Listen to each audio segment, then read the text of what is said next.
The liberal media and Democrats relishing in their top political opponent being found guilty. It's a majestic day, and we are rightly saying the system worked like clockwork. This is a moment of sort of democratic reset, small d democratic reset for us as a country. His whole dream was to be respected in Manhattan, and it was in Manhattan where he was brought low. I think there's something interesting and poetic about that. It was very satisfying to finally see this guy get some comeuppance. I was at Costco buying, 10 boxes of Keurig coffee, and my watch started to buzz, and I got so excited I started leaking a little bit. I felt like America won. Yep. I felt like New York won. I felt like the Manhattan DA's office won. I felt like I won. Wow. The lawfare lovers also wasting no time in hyping their new talking point about the former president.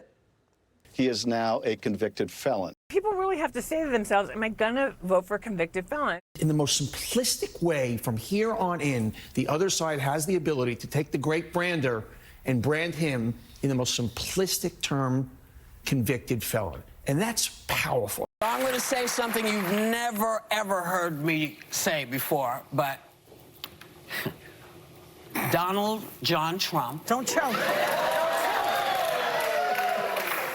Is a convicted felon. Come back. I got to go right to you, Greg, with that. That was amazing. What do you think She of that? wanted to say it so bad, Yeah, and then she couldn't say it. I'm more worried about Joy Behar and 10 boxes of Keurig coffee. I would hate to be her toilet. This is to be predicted. These people are hacks. A fair definition of a hack is finding joy in somebody's bad luck, even if what brought them bad luck was wrong. It's like you should a true person, a true Democrat, and I've seen other Democrats say this, that as much as they hate Trump, this was wrong. They're saying they don't care it's wrong, they hate Trump. The key is not to fall into this trap, and as a viewer or anybody, you got to channel your anger and frustration into productive work. Turn it into energy. Don't waste your time looking at that stuff. You lose a battle, figure out how to win the war, and you can only do that if you're focused, good health, strong frame of mind.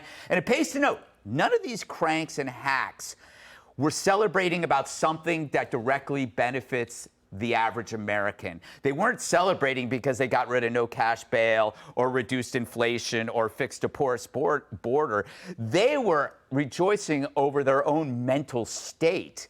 Those other bad things will continue because those bad things don't matter to them. It's their derangement that gets priority. It's no different when they put their mental suffering over Trump's mean tweets ahead of a country that had low inflation and no wars. But voters are different. They need to have practical stuff. They're paying the prices. They're the victims of crimes. They don't care. They don't have to like Trump. They just want a leader that will solve these problems. You're seeing people with indulging a luxury belief. Their hatred of Trump is all that matters. Kimmel, he doesn't care about crime. He's got tons of security. The View, you know what? They can afford large meals, as we can see. Jesse, the interesting part of this is that they keep saying that when Donald Trump comes back, he's going to be Hitler, and even though we've got 4 years of his never being Hitler, but he had a Justice Department too.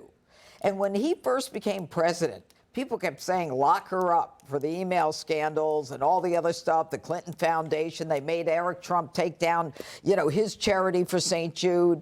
Donald Trump never weaponized his Justice Department. Donald Trump's Justice Department was weaponized against him. They had a special counsel investigating him. That's how ridiculous it was. Judge, my mom is celebrating.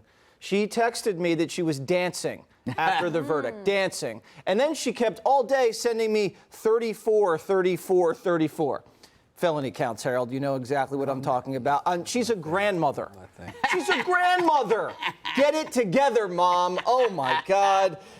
So usually when you see a crime, Judge, and you know this better than anybody, violent crime, for instance, people do become happy when there's someone that's convicted because you think, well, one, that person's going to be removed from society because then they can't commit another crime. And you feel a little bit happy for the victim's family because they have a sense of justice.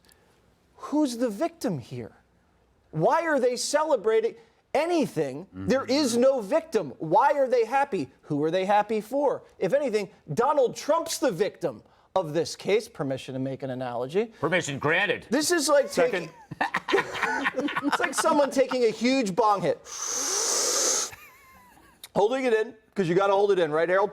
I've never done that. You blow it right into someone's face, right? And then you demand they get drug tested. What happens on the drug test? Oh, they're positive, cannabis. And then you're celebrating they're positive. You blew smoke in their face. What do you think is going to happen? You hotboxed him. You hotboxed Trump. Now, the other thing, Judge, too, the Democrats have been saying for, 10 years that this is a rigged system. We have a racist criminal justice system, that racist DAs, racist judges, and racist police are purposely going after black men and women and prosecuting them and incarcerating them. That's not happening? So they admit that the system can be rigged widespread against millions of African Americans. But they say they can't rig the system against one man. They just did.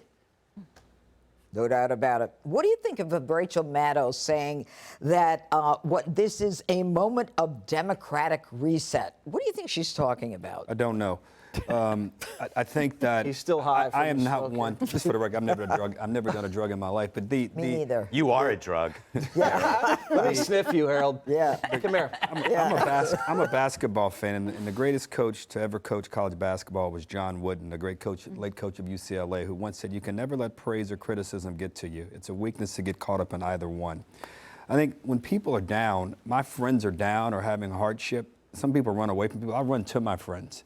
I certainly don't pounce on people, even if they're my enemy or my adversary or someone who I've been at odds with. If they're down, my faith tells me to help lift them up. So my whole notion about partisan exuberance, there's no place for it. Now, I'm not going to blame someone or judge someone rather for doing that, but it doesn't serve the body politic for that to happen.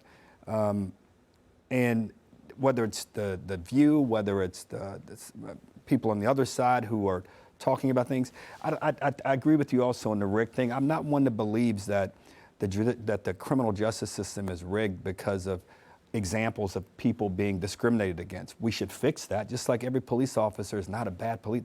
99% of police officers are great people who every day risk their lives to create a safety in our neighborhoods and community. We ought to find better ways to support them and train them. So I'm not a believer in this rigged thing. Well, they abuse the law right in front of our own eyes, Harold. Who is they? The prosecutors and the judge down in Lower Manhattan. How can a local DA prosecute a federal crime? And I'll go to you with that.